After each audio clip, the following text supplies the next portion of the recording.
En el brunch del Día de la Madre, llevé flores, su perfume favorito y una carta que pasé horas escribiendo. Pero luego vi todo lo que le di metido en una bolsa de basura junto al garaje. Así que salí temprano e hice esto. A la mañana siguiente, ella llamaba sin parar. Este año pensé que tal vez, solo tal vez, sería diferente. No perfecto, ni siquiera genial, pero sí más suave. No sé por qué. Tal vez porque había estado trabajando tanto que no había tenido tiempo de pensarlo demasiado, o tal vez porque recientemente la ayudé con sus impuestos y ella realmente me dijo gracias, y no sonó forzado. O porque cuando le envié un mensaje de texto la semana pasada para confirmar el brunch, respondió con una cara sonriente. Ni un emoji, ni dos puntos, ni un paréntesis. De la vieja escuela, familiar. Como cuando solía enviarme mensajes de texto en la escuela secundaria antes de que todo cambiara. Así que sí, me permito tener esperanzas. Compré su perfume favorito, el que usaba cuando yo era niña, y todavía me llamaba cariño delante de la gente. Compré flores frescas en un lugar local, no en el supermercado, y pasé horas, literalmente horas, en una carta que escribí a mano. No es solo un trato del tipo, gracias por todo de Hallmark. Le dije que sabía que las cosas no siempre habían sido fáciles, que apreciaba lo que ella había renunciado por mí, que todavía la amaba, incluso si ya no siempre sentía que ella me quería cerca. No fue desesperado, solo honesto. Me dije a mí mismo que este brunch podría ser un reinicio, un camino de regreso. Ella me tuvo cuando apenas había terminado la escuela secundaria. Estuvimos solo nosotros durante mucho tiempo, desordenado, pero cercano. Luego, cuando yo tenía 10 años, conoció a Jaque, su ahora esposo. Al principio fue amable, tranquilo y práctico. Pensé que tal vez estaba ganando a alguien. No me di cuenta de que estaba a punto de empezar a desaparecer. Llegó el bebé, mi medio hermano Thatch, y de repente yo ya no era su hijo sino el recordatorio de su pasado. ¿Y Jaque? A Jaque le gustaba hacer borrón y cuenta nueva, una familia nuclear. Se podía sentir en la forma en que siempre decía nuestro hijo, pero nunca se refería a mí como su hijastro a menos que alguien me lo preguntara directamente. Pero todavía tenía esperanzas. Porque a veces deseas tanto que te quieran que anula todas las razones por las que deberías saberlo mejor. Entonces, cuando llegué a casa esa mañana con los regalos en las manos, me sentí bien. Nervioso, sí, pero también orgulloso. Como si estuviera pareciendo como un adulto, alguien digno de tener en la mesa. La casa se veía bonita. Ella siempre hace todo lo posible para los eventos.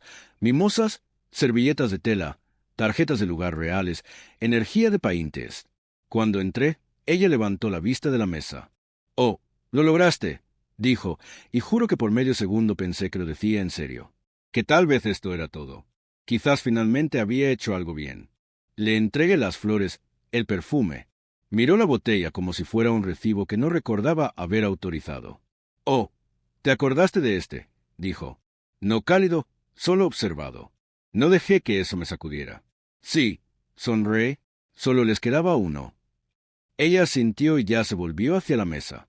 Mi medio hermano Thatch estaba hablando de la vida en el dormitorio y de cómo su profesor de economía parece un tipo que nunca ha pagado el alquiler. Todos se rieron. Me senté. Había una servilleta doblada en mi lugar, pero ninguna tarjeta. Nadie me había guardado una mimosa. Eso estuvo bien. Me serví jugo, como un adulto responsable. Jaque me preguntó cómo iba el trabajo y luego se giró antes de que terminara de responder. Mi mamá estaba ajustando la pieza central. Thatch me pasó la sal sin mirar. Esto no era nuevo, pero hoy, por alguna razón, se sentía más pesado. Tal vez porque realmente lo intenté esta vez. Tal vez porque la carta todavía estaba en el bolsillo de mi chaqueta y seguía debatiendo cuándo entregársela. Lo sellé en un sobre rojo e incluso usé el bolígrafo bueno. ¿Alguien quiere más café?, ofrecí. Mi mamá no me escuchó o fingió no hacerlo. A mitad del almuerzo, mi hermano me miró y sonrió. Entonces, ¿te gusta celebrar el Día de la Madre desde la distancia ahora o es tu visita benéfica? Jaque se rió. Mi mamá no dijo nada. Ella simplemente tomó un sorbo de su bebida. Sonreí, como si no me molestara, y dije, bueno, no traje un cupón, pero sí un regalo. Mi hermano sonrió. Genial. ¿Se lo has enviado con Venmo como el año pasado? No, dije. Este año, en realidad está por escrito. Me levanté, saqué la carta de mi bolsillo y la puse junto a su plato. El sobre rojo destacaba como sangre sobre el mantel blanco. Ella parpadeó como si yo, acabara de entregarle una citación judicial. Entonces mi hermano resopló. ¿Le escribes una carta de amor o algo así?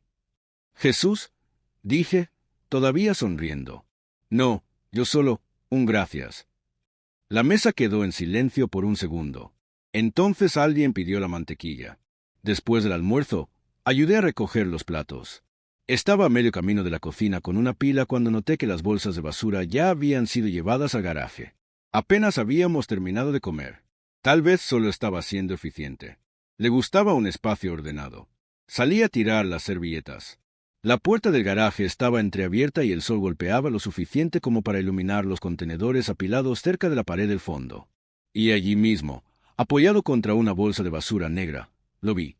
El perfume, todavía en su caja, las flores dobladas hacia los lados como si las hubiera metido sin pensarlo 2 veces, y el sobre, mi sobre, todavía sellado, rojo contra el plástico negro. Toda mi oferta, tirada. Me quedé allí mirando. Al principio no sentí ira. Sentí como si un calor subiera por mi cuello y se estableciera detrás de mis ojos. No lo suficiente como para llorar, solo lo suficiente para desdibujar los límites del mundo. Miré a mi alrededor. Nadie estaba mirando. Ningún equipo de cámara apareció para decir que fue un error, una broma o que ella tenía la intención de devolverlo. Solo silencio y basura. Me agaché, metí la mano y lo recogí todo. El perfume, las flores, la carta. Lo sostuve por un segundo, de pie en ese garaje medio iluminado, sin siquiera estar seguro de lo que estaba haciendo. Quizás fue instinto. Quizás fue orgullo. Tal vez no podía soportar la idea de que mi amor se pudriera bajo los pozos del café y las cáscaras de huevo. Caminé de regreso a mi auto con la bolsa en la mano, como si fuera evidencia de la escena del crimen. Me quedé allí sentado un minuto, con el motor apagado y la carta en el asiento del pasajero. ¡Qué estupidez de escribir! Pensé. Gracias por los años que me diste.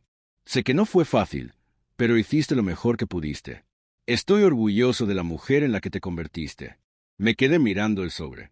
Luego conduje a casa. No dije adiós. No envié mensajes de texto. No mencioné lo que vi. Ni siquiera cerré la puerta.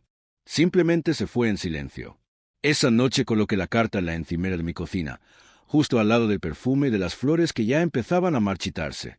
Me quedé allí, mirándolos como si tal vez me fueran a explicar algo. ¿Por qué seguí intentándolo? Porque todavía me importaba, porque no lo vi venir. No dormí mucho, pero tomé una decisión antes de que saliera el sol. A la mañana siguiente, ella llamaba sin parar. Solía pensar que las cosas cambiaban lentamente, como la erosión, como si no lo notaras hasta que un día la costa desapareció.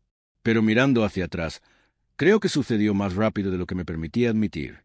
Conoció a Jaque cuando yo tenía 10 años. Vino a cenar un par de veces. Entonces, de repente, estuvo allí todas las noches.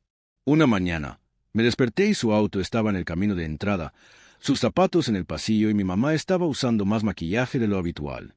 Ella le sonrió de una manera que no me había sonreído en años, y recuerdo haber pensado, oh, vino el bebé no mucho después. Todavía tenía 10 años. Hice los cálculos más tarde, pero no creo que ella esperara que lo hiciera en ese momento. Ella y Jaque formaron una familia completamente nueva en lo que pareció un solo suspiro. Nuevas rutinas, nuevas reglas. Una guardería donde antes estaba la oficina central. Una segunda nevera en el garaje llena de fórmula y papillas orgánicas. Una tabla de tareas que de alguna manera ya no tenía mi nombre. Estaban ocupados. Por supuesto, los recién nacidos son difíciles. Entonces me dije a mí mismo que tenía sentido cuando se olvidaron de preguntarme cómo había ido mi examen de ortografía, o no se presentaron al concierto de mi escuela, o me dejaron esperando afuera de la práctica de karate bajo la lluvia. Simplemente estaban cansados. Fue una fase. Esperé años a que terminara esa fase. No fue así. El bebé creció. Lo adoraban. Caminó y aplaudieron. Él dijo papá, y ellos lloraron. Traje a casa un premio de la escuela y mi mamá dijo, «Eso es genial. Puedes vigilar a tu hermano mientras tomo una siesta». No fue que ella dejara de amarme de la noche a la mañana. Fue más como si comenzara a amar a otra persona más fuerte. Con el tiempo, ese silencio se volvió insoportable. Cuando me fui a la universidad, la casa ya no me parecía mía. Todas las paredes tenían fotografías de ellos. Sonriendo en los parques, pijamas navideños a juego, mi hermana en el regazo de Santa. No estuve en ninguno de ellos. Ni siquiera una foto de graduación de secundaria. Recién borrado. Recuerdo pasar junto a las escaleras junto a un lienzo enmarcado que decía: «La familia lo es todo», y yo seguía pensando: «Sí, pero esta no». Pero seguí intentándolo. Esa es la parte que todavía me avergüenza. Seguí apareciendo durante las vacaciones. Seguí comprando regalos de cumpleaños. Ayudé con las facturas cuando sabía que el dinero escaseaba, incluso después de que descubrí que se habían ido de vacaciones y simplemente se me olvidó mencionarlo. Ayudé a Jaque a conseguir su trabajo. Utilicé mis contactos para recomendarlo para un puesto de atención al cliente para el que no tenía calificaciones reales. Logró la entrevista. El carisma ayuda mucho cuando nadie te verifica los hechos. Nunca le dijeron a la gente que ayudé. Eso estuvo bien. Me dije a mí mismo que no lo hacía por crédito, lo hacía para mantenerme conectado, para sentir que todavía era de ellos. Incluso cuando conseguí mi propio apartamento y un trabajo decente, seguí visitándolos. Todavía llamé. Todavía le enviaba mensajes de texto a mi mamá los miércoles al azar solo para decirle: «Espero que tu día vaya bien». A veces ella respondía, a veces me dejaba leyendo durante días, pero cuando respondía, era como oxígeno. Una vez, ella me envió un mensaje de texto después de que la ayudé a resolver algunos trámites de seguro y escribió: «Siempre cumples. Gracias». Releí ese mensaje durante semanas. No estoy orgulloso de eso, pero creo que si alguna vez te has sentido invisible para alguien en quien solía ser el centro, lo entiendes. Por eso este año este brunch dolió tanto. Me había permitido creer que tal vez habíamos doblado una esquina. Ella envió una carita sonriente en su mensaje de texto confirmando la invitación. Ella me agradeció después de que la ayudé con sus impuestos. Ella no me pidió dinero ese mes. Pensé que tal vez las cosas se estaban nivelando. Tal vez se estaba ablandando de nuevo. Y por un segundo, esa mañana, de pie en su porche con flores, una carta de perfume que ella usaba cuando yo era niño, me sentí como un hijo otra vez. Luego se rió del chiste de mi hermano acerca de que yo era mitad de la familia y no dijo una palabra cuando Jaque me interrumpió a mitad de la frase y cambió el tema a algo sobre opciones sobre acciones. Apenas miró el sobre cuando se lo entregué. Aquel en el que me había quedado despierto hasta tarde escribiendo, en el que le decía que la amaba incluso cuando me dolía, incluso cuando parecía unilateral. Luego lo tiró. Sigo viéndolo. La bolsa junto al garaje, el sobre rojo doblado y doblado, la caja del perfume sin abrir, las flores medio aplastadas bajo otra basura. Lo saqué todo de nuevo, no para dárselo de nuevo, no para dejar claro nada, solo porque no podía soportar dejarlo allí. Porque esas cosas no eran solo regalos, eran míos. Ellos eran yo. Y si ella no los quería, entonces ya no daba más. Mi mamá envió un mensaje esa misma noche: «Te fuiste de un humor extraño. Espero que no haya sido algo que hicimos nosotros». Casi me hizo reír, pero no fue así, porque nada de eso fue gracioso. No los años que pasé encogiéndome para hacer espacio para la versión de su vida que a ella le gustaba más. No las 1000 pequeñas bondades que ofrecí sin agradecimiento. No el recuerdo de ella arropándome las 7 diciendo: «Tú eres todo mi mundo», solo para crecer y descubrir que el mundo tenía fronteras que nunca más me permitieron cruzar. No me echaron. Simplemente se aseguraron de que siempre sintiera que estaba visitando la familia de otra persona. Así que sí, no les he devuelto la llamada. Porque, por primera vez, no intento que me inviten a entrar. Estoy intentando recordar lo que se siente al pertenecerme a mí mismo. No dormí esa noche, ni por rabia, ni siquiera por angustia. Era algo peor. Claridad. Ese tipo de claridad aburrida y fría que se instala cuando ya no tienes esperanzas. Como estar en una casa en la que alguna vez pensaste que vivirías para siempre y finalmente darte cuenta de que todas las paredes están huecas. Alrededor de las 2 de la madrugada, entré a la cocina y alineé los 3 regalos en el mostrador: el perfume, las flores y la carta. Ahora parecían más pequeños, más tristes, como reliquias de una versión de mí mismo que ya no reconocía. Me quedé mirando el sobre durante mucho tiempo, arrugado por la bolsa de basura, todavía sellado. No lo abrí. No lo necesitaba. Sabía exactamente lo que decía. Primero abrí mi computadora portátil, las utilidades. Inicié sesión en las cuentas que había estado pagando silenciosamente: gas, agua, electricidad y los pagos finales programados para el mes. Luego eliminé mi nombre de todo y cerré los borradores automáticos. Luego, la cuenta de matrícula que había ofrecido para ayudar a cubrir el próximo semestre de mi hermano. La transferencia aún no se había realizado. Estaba previsto para el día 15. Lo cancelé. El correo electrónico de confirmación lo hizo real. Luego, abrí un nuevo correo electrónico y se lo dirigí a mi mamá. Sujeto: Día de la Madre. Cuerpo. Solo un aviso. Metí un sobre con dinero en efectivo dentro de la carta que te di. Estaba destinado a cubrir la matrícula de Thas. Pensé que sabrías qué hacer con él. Espero que no se haya perdido. Presioné enviar. Luego apagué mi computadora portátil. Preparé té que no bebí y me senté en silencio, dejándola sentarse con él. Se sentía mejor que gritar. Y efectivamente, a las 8:12 de la mañana, comenzaron a llegar los mensajes de texto. Espera. ¿Qué quieres decir con dinero en efectivo? No vi ningún sobre dentro. ¿Hablas en serio? Dios mío, ¿cuánto había allí? Voy a mirar ahora mismo. Luego las llamadas, una y otra vez. Vi cómo la pantalla se iluminaba y se apagaba, y un mensaje de voz tras otro se acumulaba como pequeños ataques de pánico. No respondí. Dejé que entrara en pánico, que volviera sobre cada paso en su cabeza, que se preguntara cuánto había desperdiciado, literal y figurativamente. Por supuesto, no era cierto. No había efectivo. Pero ella no lo sabía. Y ahora, cada vez que pensaba en esa bolsa de basura, lo sentía, la posibilidad de que hubiera desechado algo valioso. No solo un regalo, no solo dinero, algo que podría haberlo salvado. Y ahora ya no estaba. Alrededor del mediodía, Jaque finalmente me envió un mensaje de texto. Estás siendo infantil. Esta es una situación grave. ¿Puedes decirnos si estás mintiendo? Casi respondí, preguntándole al camión de la basura. Puse mi teléfono en silencio y seguí adelante. Había que dar un último paso. Abrí mis contactos y encontré los nombres de 3 personas a las que le había presentado personalmente a Jaque.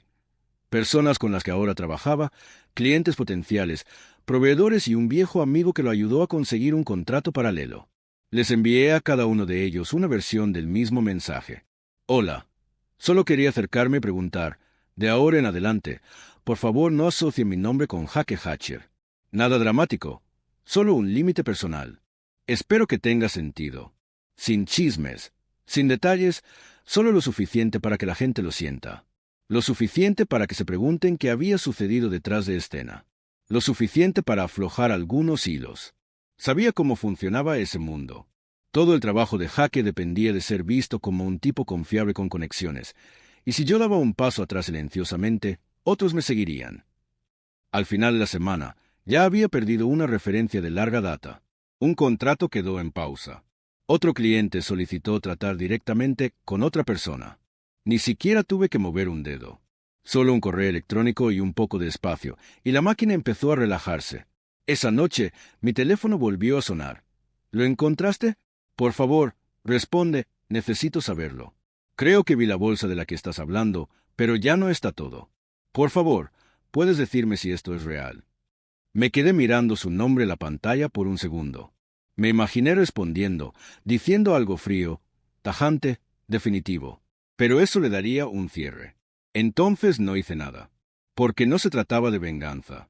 Se trataba de hacerle sentir el peso que he estado cargando desde que tenía 10 años, cuando dejé de ser todo su mundo y comencé a ser un inconveniente que no podía esperar a superar. Se trataba de verlos luchar en el silencio y darse cuenta, finalmente, de lo que he estado tratando de decir durante años. No puedes seguir borrando a alguien y esperar que permanezca leal. Sé que mentí. Sé que el sobre nunca existió. Pero el dolor, el retraimiento, el abandono, eso era real. Y por primera vez en mi vida, no pudieron ignorarlo. Mi mamá me dejó un mensaje de voz esa noche. Su voz era temblorosa, todavía no lloraba, pero se podía escuchar la desesperación que se filtraba a través de su compostura. Por favor, llámame, por favor. No lo sabía, no lo vi. Nunca lo habría hecho, si hubiera sabido lo que había allí. Solo llámame. ¿De acuerdo? Lo siento. Por favor, llama. Ella no dijo te amo. Ella no dijo lo siento como lo decía en serio. Simplemente pánico, como alguien que se da cuenta de que ha perdido algo importante y no puede recordar dónde lo puso. Todavía no respondí. A la mañana siguiente, mi tía me envió un mensaje de texto. Aparentemente, mi mamá la había llamado llorando y le había dicho que estaba siendo cruel, restringida, difícil. El mensaje de mi tía era solo una línea. Si yo fuera tú, tampoco contestaría. Ese realmente me hizo sonreír porque, por una vez, alguien lo vio, realmente lo vio. ¿Cuánto había dado? ¿Qué poco había recibido? ¿Con qué tranquilidad había aceptado ser nada hasta volverme insoportable? Ese fin de semana, empaqueté los regalos y los guardé en mi armario, no porque quisiera conservarlos, sino porque tampoco estaba dispuesta a tirarlos. Ya no eran recordatorios de ella. Eran recordatorios de mí, la versión de mí que seguía intentándolo. Y ahora ya no lo intentaba. Ya terminé. El lunes dejó de preguntarme si estaba bien y empezó a exigir respuestas.